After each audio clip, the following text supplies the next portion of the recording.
Good evening, this is Brass Taxam Zaka Jacob. There was absolute pandemonium and ruckus at the MCD house, and it is still going on. Now, you would ask, it's after all just a municipal corporation, it's one city, why should you care if you're outside of Delhi? Take a look at these pictures. These are elected councillors. These are people who are spending your hard-earned taxpayer money and behaving like street-side hooligans. They're behaving as though this is some high school gang fight. And mind you, with each passing hour, it takes public money to run the MCD house. It's like running parliament or running a legislative assembly. And people of Delhi are paying for this with their hard-earned money. Is this why you elected these folks? It's bad enough that it took a whole 2 months plus after the election. The election happened in early December, but for 2 months, these eminent personalities, these men and women, could not come together to elect a mayor. It's a simple process. A house vote is called for. It had to take the intervention of the Supreme Court to wrap the Delhi LG on his knuckles, and then the election of the mayor happened. The mayor has been elected, yes, but now the standing committee, which is the committee which decides how funds are allocated, which program gets how much money, they are not able to elect members of the standing committee. Now, it's a very, very simple question that all of us collectively as citizens of this country, as citizens of Delhi, what we need to ask ourselves is a very, very simple question. Is this what we deserve? Is this why Delhiites voted for these people, these eminent worthies who are indulging in a knuckle fight inside the MCD house? We'll get to that and more in just a moment, but first, the story.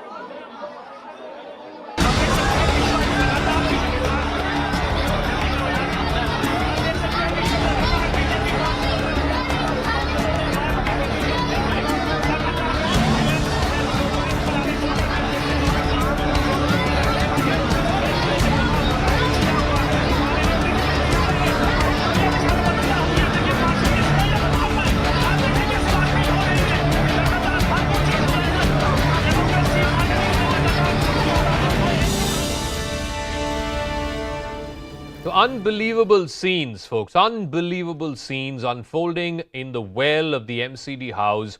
Aam Aadmi Party councillors on the one side, BJP councillors on the other, literally at each other's throats, landing punches, pulling each other's hair, thakka mukhi as they say, pushing and shoving. The trigger, the latest trigger, was the newly elected MCD mayor, Shelley Oberoi of the Aam Aadmi Party, apparently declaring one vote as invalid in the election of 6 members to the all-important standing committee. Now, the BJP folks there, the BJP councillors, they took exception to this. They said, how can it be declared invalid? They claimed that the Election Commission observers who were part of this standing committee election, they had approved this particular vote, and the mayor went over and above those Election Commission observers and declared one vote invalid. After the mayor's action, the BJP interrupted the counting of votes. The mayor insisted that the result will be declared, taking into account this invalid vote, and that is when all hell broke loose. It was a free-for-all. AAP and BJP councillors climbing over tables, using chairs, throwing that at each other, kicking, pushing, punching, slapping each other. These are elected representatives who are behaving as though this is some kind of a boxing bout. They are showing no remorse for their actions, and instead are reducing themselves to such goonery just for power, just for satta, as they say. Women councillors also pulling each other by the hair and by clothes, and they were locked in fisticuffs. All of this happening inside the MCD house in the Civic Centre. These are politicians who are putting democracy to shame tonight, and they're doing it on your money, ladies and gentlemen. You are paying for this. This is uncivilized behavior in a place called a civic centre. The irony couldn't be more. At least one councillor fainted in this entire episode. You can see that gentleman there, the elderly gentleman. We don't know which party he belongs to. Similar scenes were witnessed back in January as well. There was fisticuffs at the election of the MCD mayor. That time too, AAP and BJP councillors threw punches at each other even as the voting was being held. Meanwhile, Delhi Chief Minister Arvind Kejriwal is in Mumbai. He met with former Maharashtra Chief Minister Uddhav Thackeray. He's ostensibly there to campaign. He pointed fingers at the BJP, but not condemning the behavior of his own party council. मैं क्या बताऊं, ये तो आप उनसे पूछिए।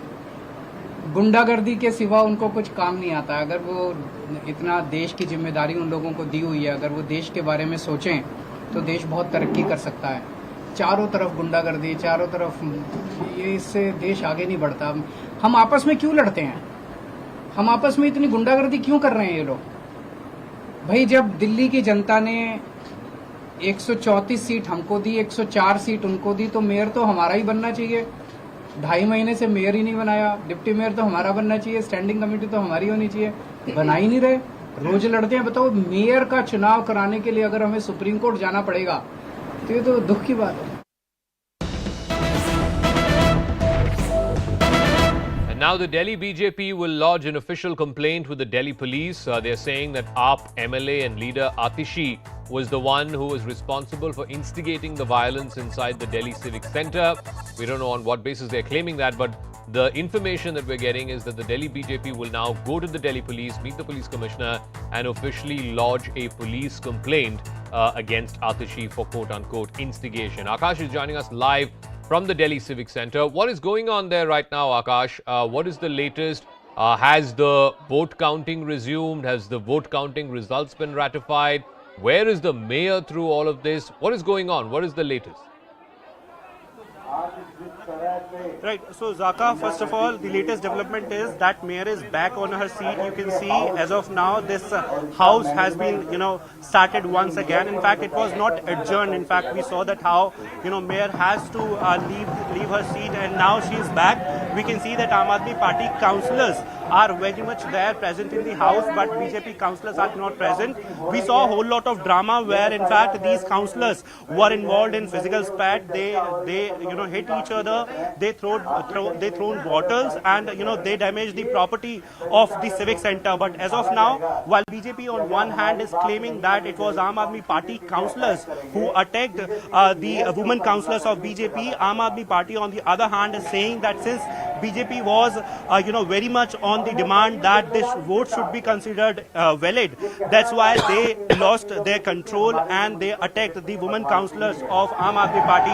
As of now, BJP has decided that BJP would be in fact going to Delhi police to file a formal complaint. In fact, I had a word with Shikha Roy, who is the former standing committee chairperson, and she said that it was mayor who is responsible for all this what happened today. As of now, you can see that Aam Aadmi Party councillors are somewhere talking about what happened in the house, and they are saying that BJP is somewhere responsible.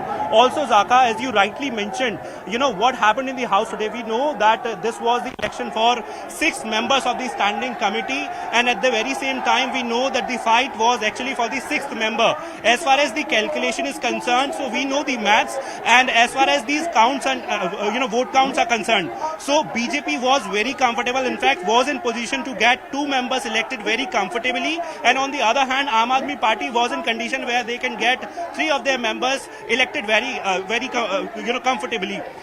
After the election, we saw that how Aam Aadmi Party claimed that 5 of the members of the BJP have cross-voted, and that's the reason why these 5 votes have been transferred to the account of Aam Aadmi Party. And then Aam Aadmi Party was short of just 1 vote.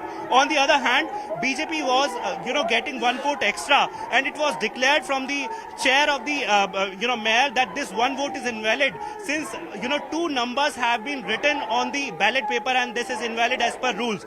BJP, on the other hand, said that since the observer from the State Election Commission has said that this is not an invalid vote, and the counting, and in fact the result would be 3 for the BJP and 3 for the Aam Aadmi Party. That's why Mayor should stick to what State Election Commission has said. However, Mayor was on a point that she cannot consider an invalid vote as valid vote, and that's when this whole drama got erupted. Right. We Akash, saw first the we'll see how this plays out. What you're seeing on the left side of your screen are the live pictures. I believe Atishi is speaking in the MCD house right now, and you can see on her right BJP councillors sloganeering. You can see the mayor in the chair. And ostensibly, all of this, as Akash was pointing out a moment ago, is basis one vote, just one vote, which the mayor declared as illegal.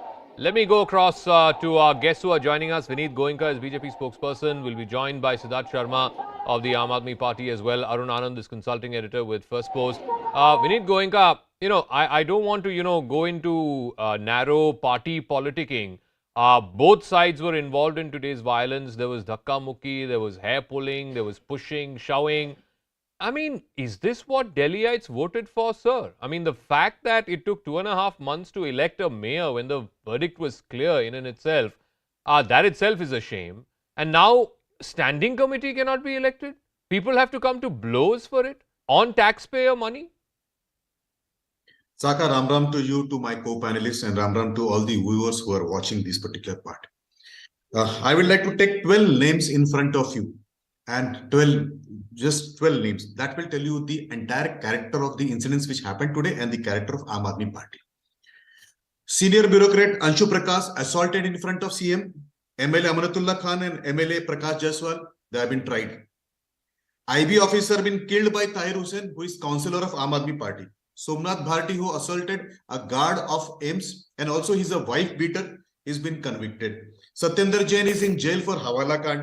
Sanjay Singh, who is a member of parliament, was suspended for 7 days from the house because of his unruly behavior. Geeta Rawat arrested.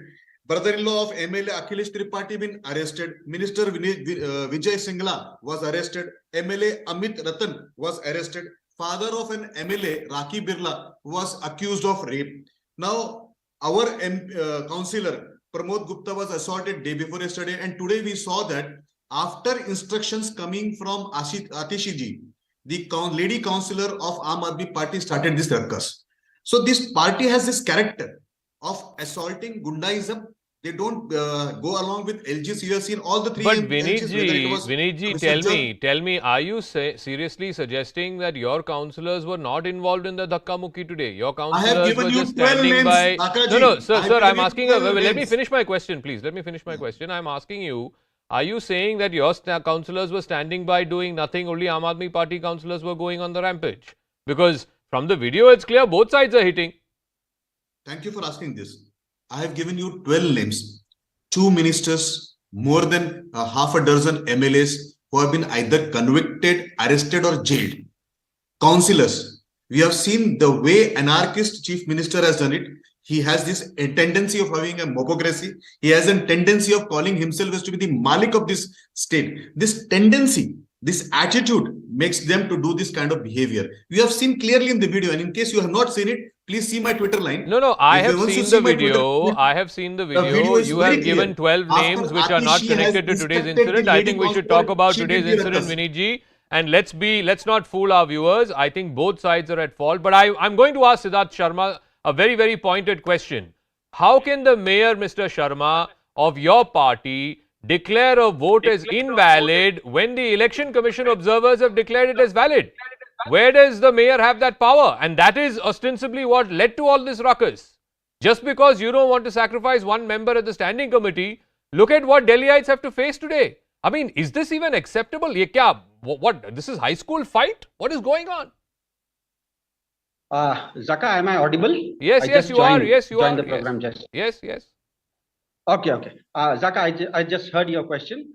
Point number 1, what happened in Delhi MCD today is very unfortunate and very sad. What has happened, essentially, there's a calendar of events, as you said. I just repeat for the viewers' sake, that once the election happens after a mayor is elected, the mayor becomes the chair, and you have to respect the mayor. The mayor today is Dr. Shelly Oberoi, who is a PhD, and everyone he has seen on your right now on your television screen, the shots are running, the rushes are being shown that Shelly Oberoi, the mayor, was manhandled. Now here is another issue also of importance today is that BJP, which has been saying a lot about Aam Aadmi Party corporators getting diluted and going into BJP camp, the reverse has happened. what has happened in MCD today in the standing committee election is that four corporators of BJP have voted against BJP. Because today in those elections, No, but Siddharthji, that is not what led to the ruckus. The ruckus started because the mayor declared. All right, we are seeing more ruckus. This is live footage on the right-hand side of your screen. No, one second, Siddharth, one second. These are live pictures. We're going full frame to these pictures. BJP councillors, again, there is narebazi going on, there is sloganeering. The mayor was there for about 5 minutes. She said something on the loudspeaker and then she left. The mayor has left the house again. And we are seeing more sloganeering, more members rushing to the well of the house. I want to ask Siddharth Sharma, what basis the mayor had to cancel or invalidate a vote which has been approved by the Election Commission observers who are there observing today's standing committee election?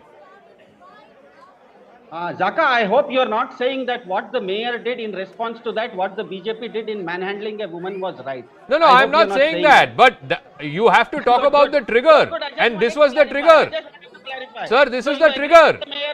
This was the trigger. You agree that the mayor was manhandled.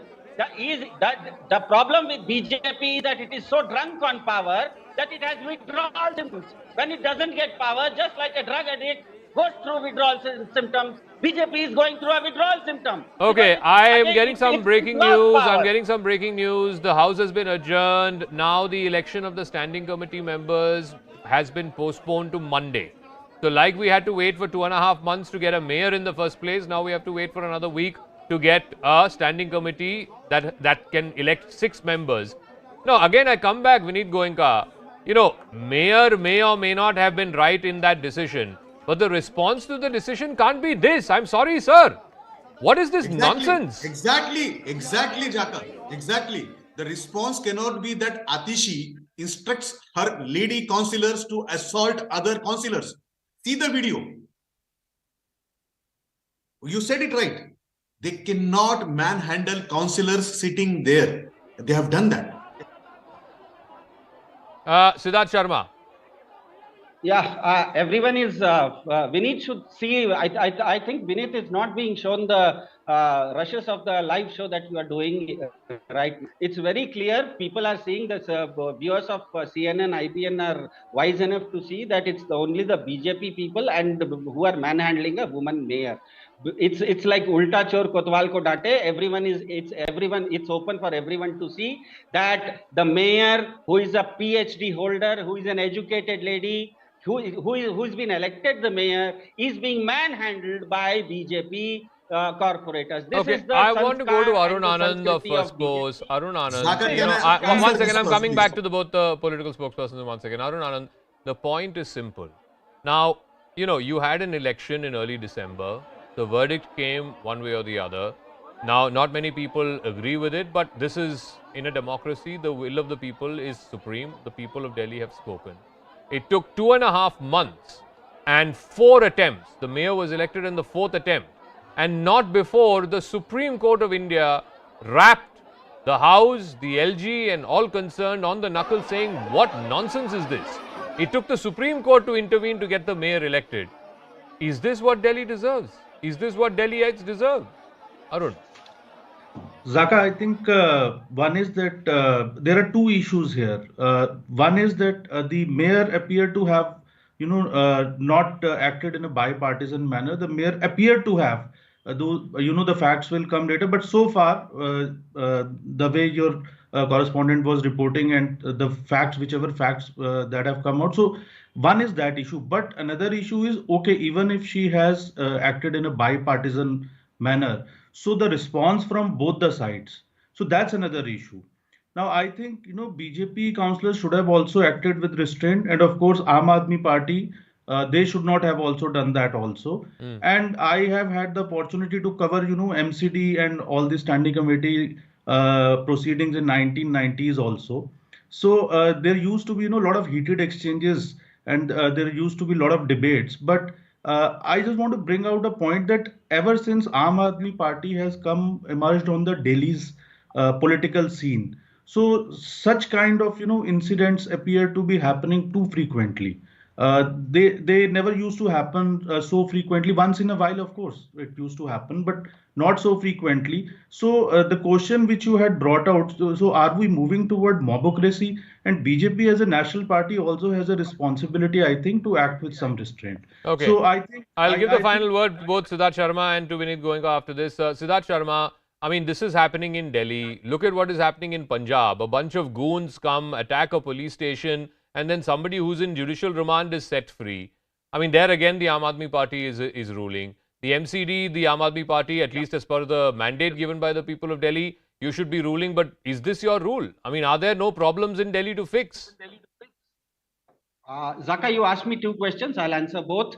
Regarding Punjab, the National Crime Record Bureau data is very clear that in the last 1 year, the law and order situation in Punjab is getting better and better, including the drug abuse. That's point number one. Point number two, regarding the mayor thing, and I'll answer to your independent expert what he asked. He was very right when he said that this mobocracy kind of thing, this disturbance in MCD has started after Aam Aadmi Party's rise. That is the simple reason is that till today in India, Congress and BJP were in cahoots together. It was like a WWF fight, which everyone knew what the outcome would be. For the first time, sir, we'll take the WWF fight to the real fight. The WWF fight is better than this. What is this?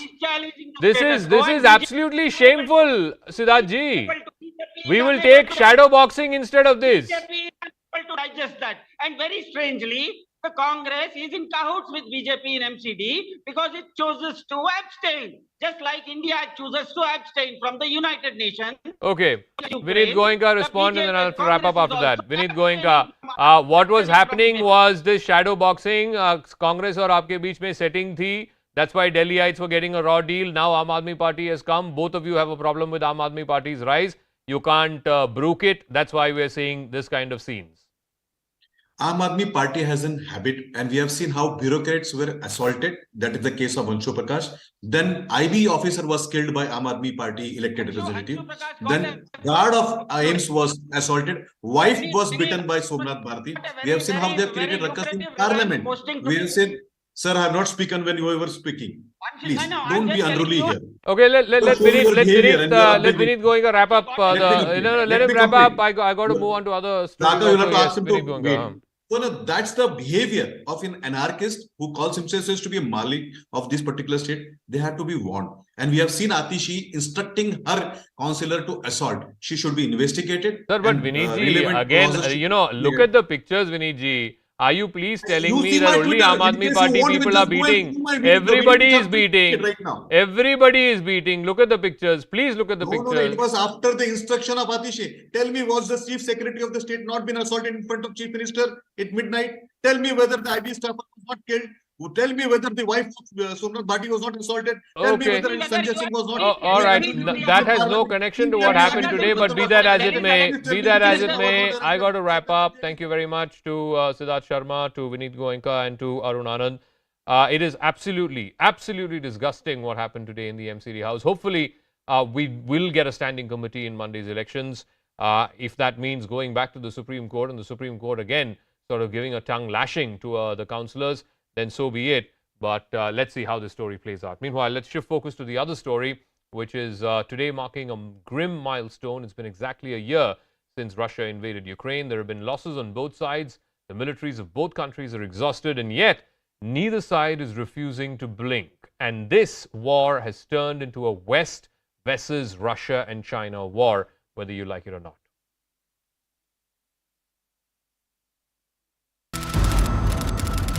February 24, 2022. Air raid sirens cut through the morning calm in Kiev.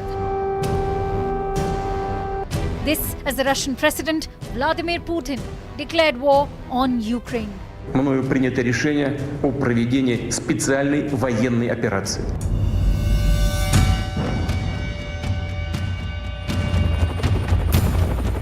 A first since World War II. Putin called it a special military operation. And the man holding the fort, Ukraine's President Volodymyr Zelensky.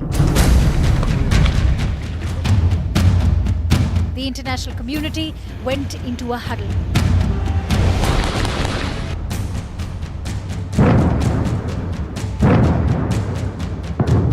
What followed was global condemnation, sanctions, and intermediation. A year on, and the war remains without a winner. As Ukraine continues to fight back.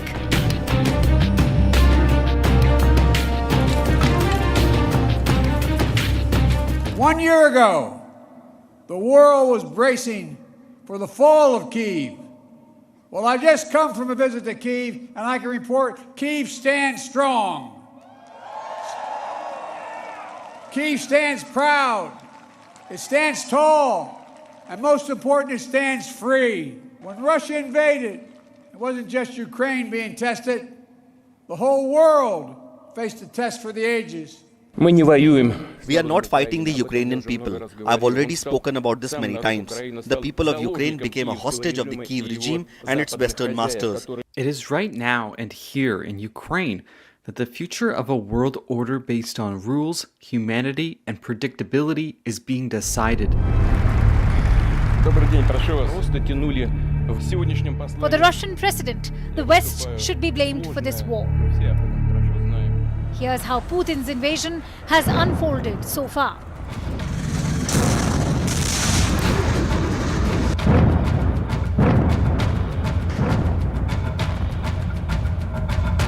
Russia has targeted Ukraine's critical infrastructure. It annexed 4 Ukrainian regions in September last year. Russia also captured the salt mining town of Soledar. But the tipping point is the battle for Bakhmut, a strategic town that could decide the fate of this war.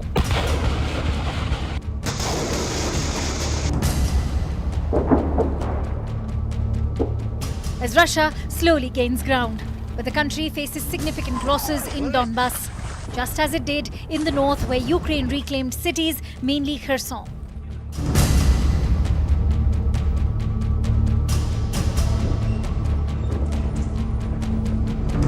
But with Russia preparing for a renewed spring offensive, expect a boost to Ukraine's arsenal. With dozens of battle tanks from NATO allies and the United States, and military aid worth billions of dollars, however, the death and destruction remain. Bureau Report, CNN News 18. All right, CNN's Nick Robertson is joining me live from London. Nick is someone who's covered the war right from day one. The question that is top of mind for everyone is, did you even expect that this would last this long? And what are the most poignant moments, if you will, Nick, over the last 1 year that you've seen while you were covering this war?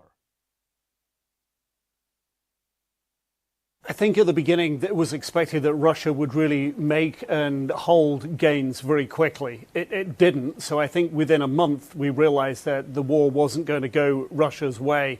And I think at that point as well it became clear that this was going to be a long, protracted war. Certainly until the summer, there was always a question of would Russia manage to break through somewhere along the very, very long front lines.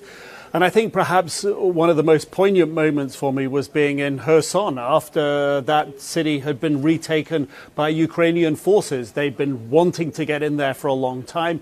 They'd been sort of probing the area that was a base that Russia had been using to shell nearby cities and towns. So it was incredibly important militarily, but also politically to show that they could make gains. So that was very poignant when we were in there the day after, right after it was liberated, to get the feeling from people there, about what it meant to be able to come out of their homes, to be able to live their lives, not to be in fear of Russians. And I think another poignant moment was driving along an area near the front line that had previously been the front line, and that area itself was so heavily damaged, so badly damaged, that every house in each village we went through was either partially demolished, completely demolished. I think there was barely 1 or 2 families, quite literally, in a village that was a couple of miles long. So the scale and scope of destruction is also, I think, quite poignant to take away. And just earlier this week, we had U.S. President Joe Biden visiting Ukraine. A day or so after that, the Chinese top diplomat Wang Yi was in Russia. Is this war now becoming a proxy war between the U.S. and its allies, supporting Ukraine on the one side and China and Russia on the other?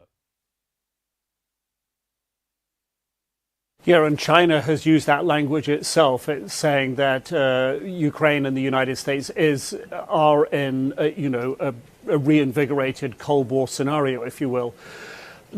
China's role can be hugely influential. They could pressure Russia to understand what they say, what China says on one hand, that sovereignty should be respected.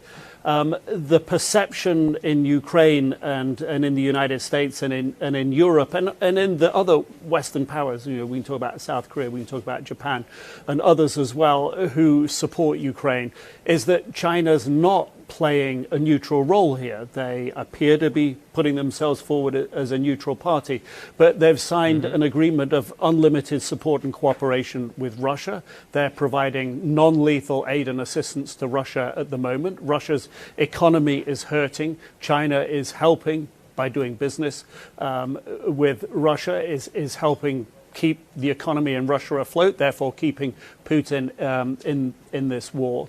There are concerns that China may move towards providing lethal military aid. There's no evidence that they have so far. So China's role in this can be huge.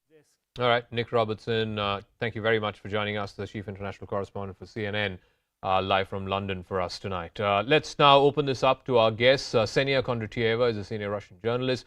Joining us from Moscow, Solomia Bobrovska is a Ukrainian member of parliament, joining us from Kiev, and Rajiv Dogra, former Indian diplomat, also on the broadcast. Ksenia Kondratyeва, let me start with you first. You heard from Nick Robertson a moment ago. When this war started a year ago, the expectation was that it would quickly, wrap up in Russia's favor, that Russia would take Kiev, the Zelensky regime would be overthrown, and Russia would install someone who is favorable to Moscow. That has not happened. In fact, it's gone on for a year. Russia has been pushed back from a large number of places it had in its control when this war began, or at least in the immediate few weeks after this war began. Russia probably controls about a fifth of Ukrainian territory right now. How do you see this ending? Because it's clear, as long as the West is going to keep this military tap going and this sort of almost non-stop flow of military aid to Ukraine, this war is not going to end in Russia's favor. Well, thanks for having me, first of all. We will see what happens at the battlefield, because, as you said, if Ukraine continues getting supplies, and we see that the kind of weapons is becoming more sophisticated, and the range of missiles is also getting bigger. I think yesterday we've heard from a couple of Ukrainian officials that such targets that were considered remote, for example, Ukrainian city of Mariupol, which is now under Russia's control, they were referring to some explosions heard in the city, and the Ukrainian officials said that now these are not unreachable for us. So that just suggests probably that they referred to some weapons. There is no official information on that, whether Ukraine has got the longer range missiles or not. But we assume it will get. So yes, definitely it will intensify, and we have to see what happens at the battlefield. We cannot. Okay, so Solomia Bobrovska, it is also equally clear that Ukraine, if we were to move in the direction of some form of cessation of hostilities and a ceasefire, then Ukraine will have to give up some amount of territory that it controlled prior to 24th February 2022. Mr. Zelensky says he won't concede an inch. You cannot have a peace or a ceasefire if that's going to be the bottom line, if that's going to be the red line for Ukraine and the United States, that you're going to recapture every single inch of territory that Russia has taken since this war began.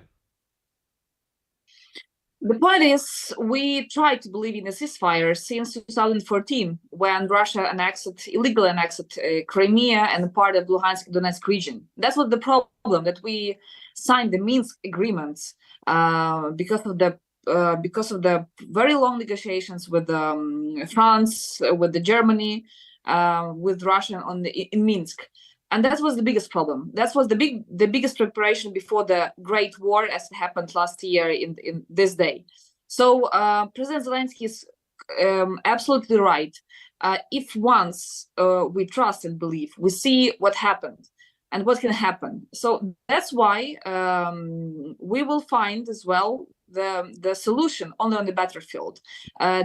Every inch of our land is very expensive because of the loss we have in our army, with military, with the civilians, with all damages we are facing. So the only one thing, the ceasefire can happen. That means, and that we have to understand, has to be the withdrawing Russian troops from the Luhansk, Donetsk region, Zaporizhia, and Crimea as well. Up till the end, we will still keep fighting. Can I ask you something? Why would Russia do that? Russia right now controls all of these regions, including Crimea, which it annexed in 2014. Why would Russia do that without getting any kind of security guarantees in return? That's the question. What does it mean, the security guarantees for Russia? What does it mean? They just came. In trying to invade the other sovereign state. So if you are so clear with your invasion, so be happy and do your business with the Belarus, which you are just you're making a soft invasion. When it's happened the big war in 2014, that means the whole order, the whole international order changed, and that means that you just breaking the rules which you signed after 1945. Okay. So let me ask that to Rajiv Dogra. I think since the UN Charter came into place, one of the inviolable rules has been that you do not violate the sovereignty and territorial integrity of another country. Now, no matter how this war ends, there can be no justification for that action that was taken by Vladimir Putin. Of course, like I said, he may need some security guarantees, he may have been justified about NATO right at Russia's doorstep and so on, but by choosing to go into kinetic action against Ukraine and by trying to conquer its territory, by trying to infringe on its sovereignty, he has violated everything that the UN Charter and the international community have stood for since the end of the Second World War. You're absolutely right. Rajiv Dogra. Well, you're absolutely right, Zaka. Yeah. Yes, you are absolutely right, Zaka. UN Charter, in theory, says that. But let's look at the practice. What did China do to India in 2 years back in 2020? What has America done in practice? What did it do in Iraq? What did it do in Libya? What did it do in Syria? I can name any number of countries where America has gone and violated UN Charter in letter and spirit. What did President Biden say in January of last year? He said his exact words were, Russia can nibble a bit of Ukraine. Was that not a sanction for Russia to march in and nibble a little bit, which it has done? Before February of last year, Russia was in control of only less than 10% of Ukrainian territory. After Biden encouraged it to nibble a bit or a bit more, it is now in control of twice that amount of Ukrainian territory. So only to believe the Western propaganda about what is happening, I think would be a major mistake. Let me also add, Russia has made great tactical and strategic mistakes during this war. It miscalculated hugely the military side of it. But that is Russia's problem, Russia's responsibility, and for Russia to face the consequences of those mistakes. But one additional point which I must emphasize, and giving the example of Second World War, where Russians lost 27 million people, including soldiers and civilians, and America lost only about a few 100,000 people at the maximum. Russia has a great capacity for suffering. America starts crying when the first body bags start arriving home.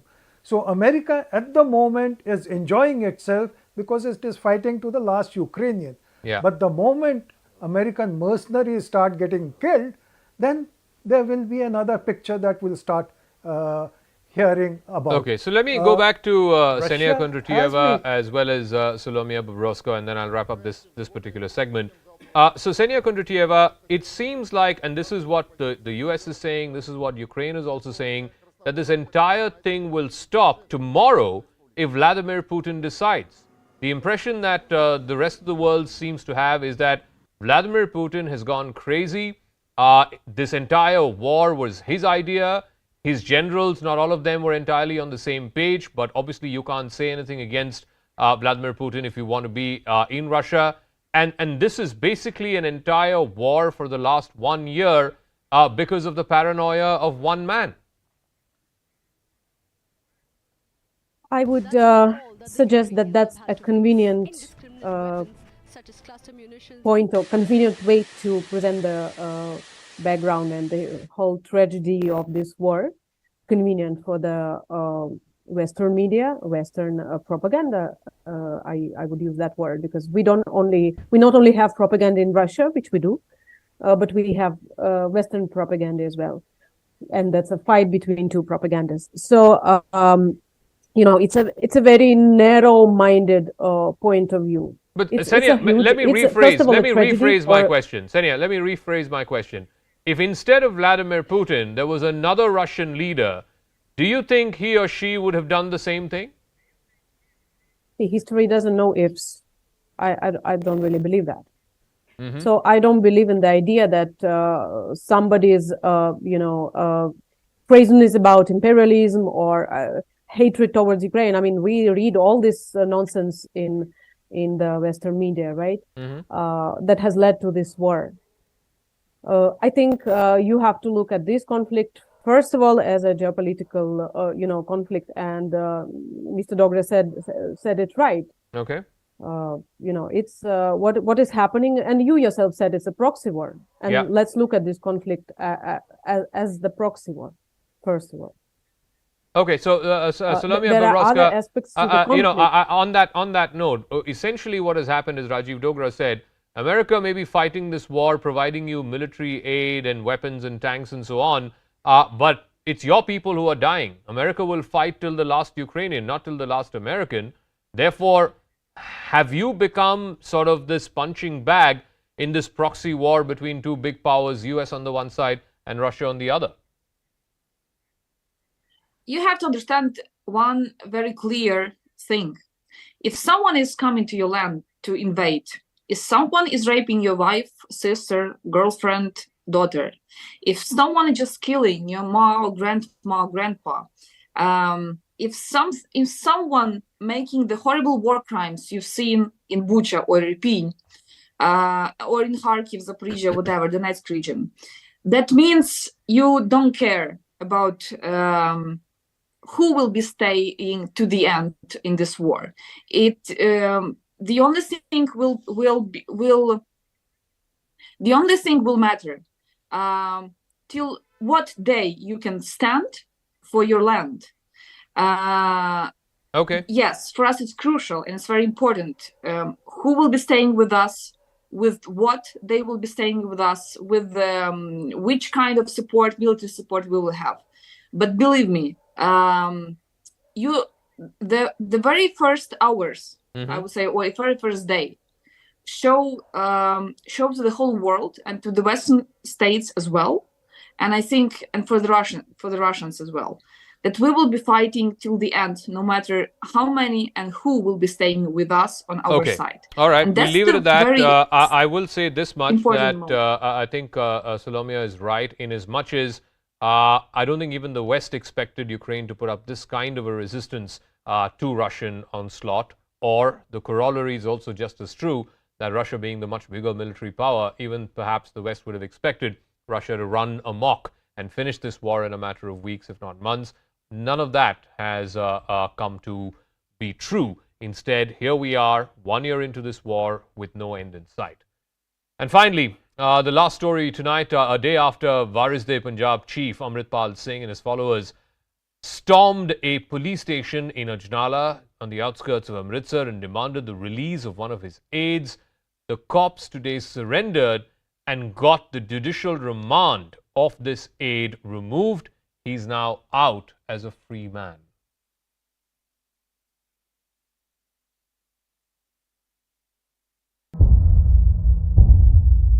मैं हुणे warning दिना अद्धे घंटे ਜਾਂ ਘੰਟੇ ਦੇ ਵਿੱਚ ਪਰਚਾ ਨਾ ਕੈਂਸਲ ਹੋਇਆ ਜੋ ਕੁਝ ਹੋਊਗਾ ਉਹਦਾ ਜ਼ਿੰਮੇਵਾਰ ਪ੍ਰਸ਼ਾਸਨ ਹੈ Self-styled Sikh preacher and Waris Punjab Day chief Amritpal Singh has his way. A day after he and hundreds of his armed supporters barged into a police station in Amritsar's Ajnala, demanding the release of one of Amritpal Singh's associates. Lovepreet Singh alias Tufan, an accused in a kidnapping and rioting case, was released. 9 days after an FIR was filed against him, police now say they have no evidence against Lovepreet Singh. ਹਾਂਜੀ ਉਹਨਾਂ ਨੂੰ discharge ਕਰਤਾ ਹੈਗਾ ਤੇ ਅੰਮ੍ਰਿਤਸਰ ਚ ਹੈਗਾ ਉਹ ਹੁਣ ਇਸ ਤੋਂ ਫਾਰਗ ਹੋ ਕੇ ਐਸਆਈਟੀ ਕਰੇਗੀ ਜੀ ਜਿਹੜੀ ਇਨਵੈਸਟੀਗੇਸ਼ਨ ਫਰਦਰ ਉਹ ਕਰਨਗੇ On Thursday, Amritpal Singh and his followers ran riot outside the Ajnala police station.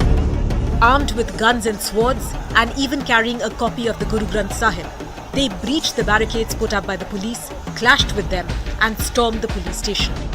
Do not create a situation where we end up like this. Violence is never a good thing. This whole thing could have been avoided.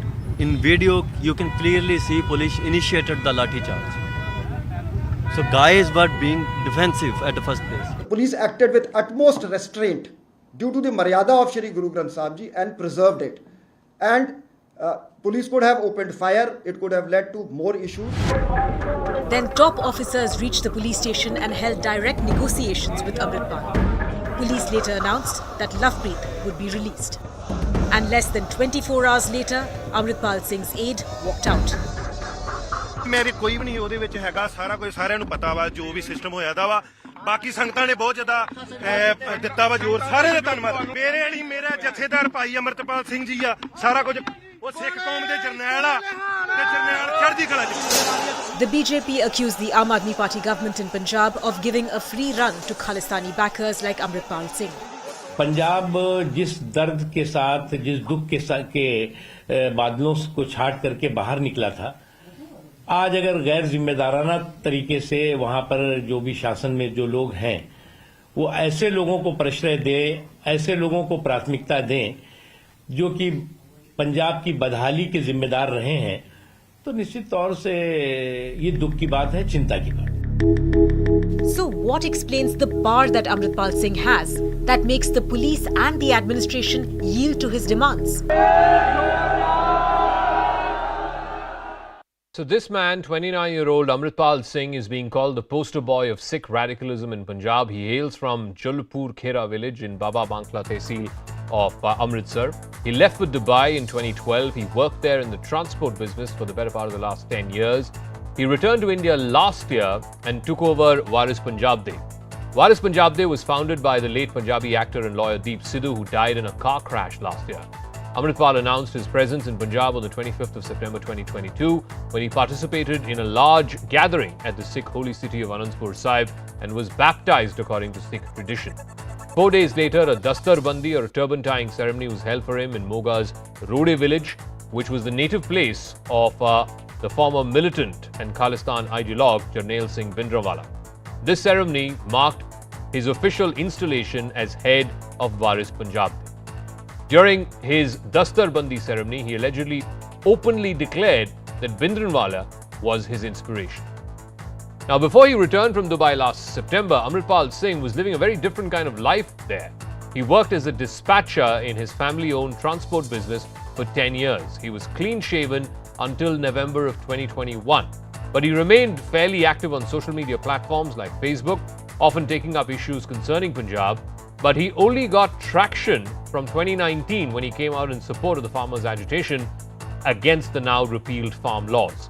Amritpal Singh defended Deep Sidhu on social media, especially after the actor was arrested over the violence that happened on Red Fort on Republic Day.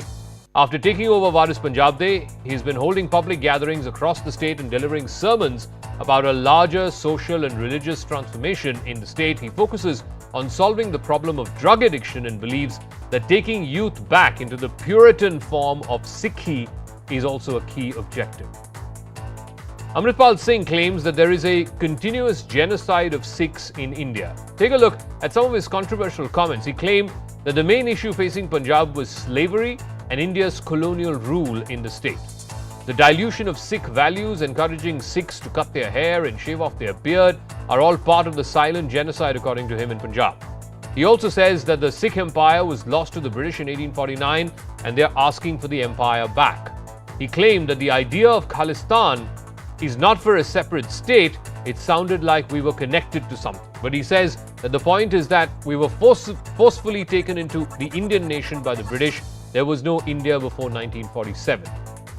Now, Amritpal's demeanor, his attire, oration are all largely an imitation of Bhindranwale. His social media posts, his banners at public functions also seem to allude to Bhindranwale. Amritpal Singh's photograph has been seen next to Bhindranwale on posters. He's even posed holding an arrow appearing to imitate Bhindranwale. But Amritpal Singh has often clarified that he's not trying to copy the slain militant. While he does call Bhindranwale his inspiration, Amritpal has declared that he's walking the path shown by Bhindranwale, and like every Sikh, he wants to be like him but is not copying him. And just like Bhindranwale used to be accompanied by bodyguards, Amritpal Singh too travels with a coterie of about 10 to 15 men in 4 SUVs armed with guns, kirpans and arrows. While the standoff in Ajnala has ended with the release of Lavpreet Singh Tufan, make no mistake about this, Amritpal Singh is not going away anywhere. If anything, this entire episode is only likely to increase his prominence in Punjab's religio-political space. It comes at a time when the sit-in protest for the release of Sikh prisoners who've been in jail for 20 or more years has picked up momentum. It leaves the Aam Aadmi Party government on the back foot. While on the one hand, they are being accused of losing grip on the law and order situation, on the other hand, tensions with Amritpal Singh's supporters could also increase in the coming days. Now, the emergence of Amritpal Singh is a product of the same kind of politics that Punjab witnessed in the 1980s at the height of the Khalistan movement. There is restlessness because of issues like unemployment and drug addiction. There's also anger over the delay in trying the sacrilege cases or even releasing Sikh political prisoners. Remember, it was socio-economic issues that fueled the separatist Khalistani movement in the 1980s before it was quashed and normalcy returned to the state in the mid-1990s. Separatist groups and organizations are receiving financial assistance from Khalistani sympathizers abroad. Add to this Amritpal's radical posturing. A combination of these factors could potentially destabilize Punjab yet again. And that is the last thing that any Punjabi wants. That's the last thing that any Sikh wants, to go back to those violent days of the 1980s where a group of Sikhs inspired by Bhindranwale wanted a separate Khalistan. That demand, that mood is overwhelmingly negative today in Punjab, but some people like Amritpal Singh are trying to revive it.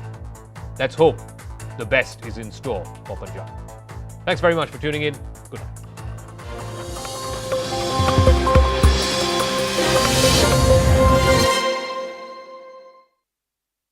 For Europe in terms of its geopolitics, in terms of economic impact that it has had over other countries.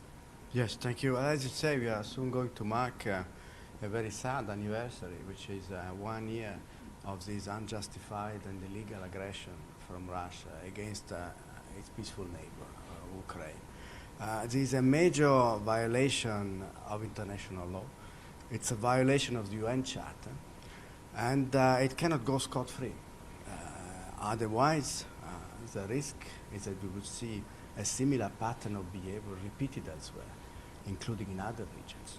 So what we have been trying to do as European Union and beyond, with our allies, within NATO, with other partners such as Japan or Australia, is to isolate the Russian leadership and to put in place sanctions, which make the leadership accountable for its actions. So we are about to approve a 10th package of sanctions. The sanctions are very broad, unprecedented, I would say, in terms of the latitude of the sectors affected. If you could talk from the perspective of Poland, how this war has changed situation on ground for Poland, its people, its economy. So 1 year ago, Russia invaded Ukraine. It was unprovoked and unjustified aggression against an independent country. Russia broke the international conventions, international law, and from the day one, Poland and other countries of European Union condemned this aggression with the strongest possible terms. And we have been helping Ukraine from the day one. We have a few millions refugees from Ukraine. We also send them humanitarian aid and also military help of weapons and ammunition, and we help them together with our allies to fight this Russian aggression. How do you see this 1 year of war? I'm sure it has done a lot of damage to Ukrainian people, economy, everything. And what is the situation right now, if you could tell us? Definitely, we are living now in a very difficult time of war. All world may be aware that war is still going on, and we, as of now, we do not see the end. It is difficult to understand when during the 21st century, when the all civilized world and society living their life peacefully according to the international law and following to the UN chapters, we have such kind of terrible disaster. We are getting, Ukrainian cities are getting quite a lot of damages because of every day Russian air missile striking, bombing and bombardment. Considers India the main partner in the global south. Ukraine considers India a friend. Ukraine counts on India's support. We hope so, that India will support Ukraine in the endeavor to win and to realize the principle of freedom and democracy. The Russian invasion of Ukraine completes the grim milestone of 1 year today. In the last 1 year, the war was claimed hundreds of thousands of lives, has displaced over 10 million people, has ravaged cities and has damaged Ukraine's economy. As the conflict continues to rage on it, no end in sight, the Russian president remains unbending in his goal to denazify Ukraine. I beg your pardon, and diplomatic solution seems as implausible as ever. It has come down to Biden and Putin, who are rallying support from across the globe. Sending a powerful message yesterday, Zelensky stated that Ukraine will prevail. Now let's take a look at CNN's town hall, which is focusing on 1 year of Russia-Ukraine war. I want to ask you something very simple to help us set the stage.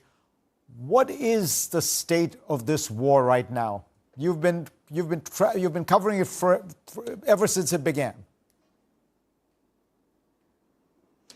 That's right, Fareed. And when we watched explosions 1 year ago lighting up the night sky, the expectation from intelligence services was that Kyiv would fall in a matter of days. Well, 1 year later, Kyiv is still standing. You can see the lights are still on behind me, despite a ruthless, concerted Russian campaign to target civilian infrastructure.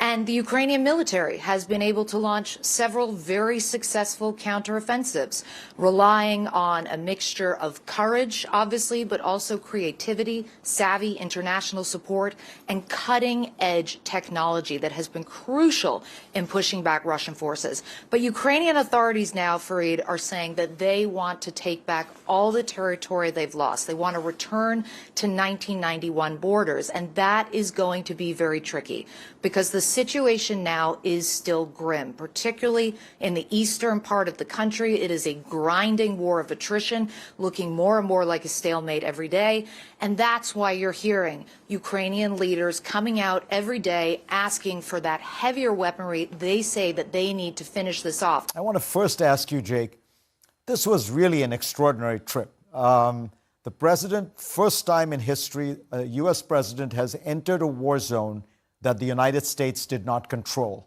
With a very small motorcade, pull up to the train station and board this train late at night in the dark for a 10-hour trip overnight to arrive in Kyiv the following morning. And as you said, the United States didn't control the airspace, didn't control the ground. We were entering a country at war, heading to a capital at war, a country that has been subject to routine and repeated bombardments by the Russians, and without any of the normal security capacity.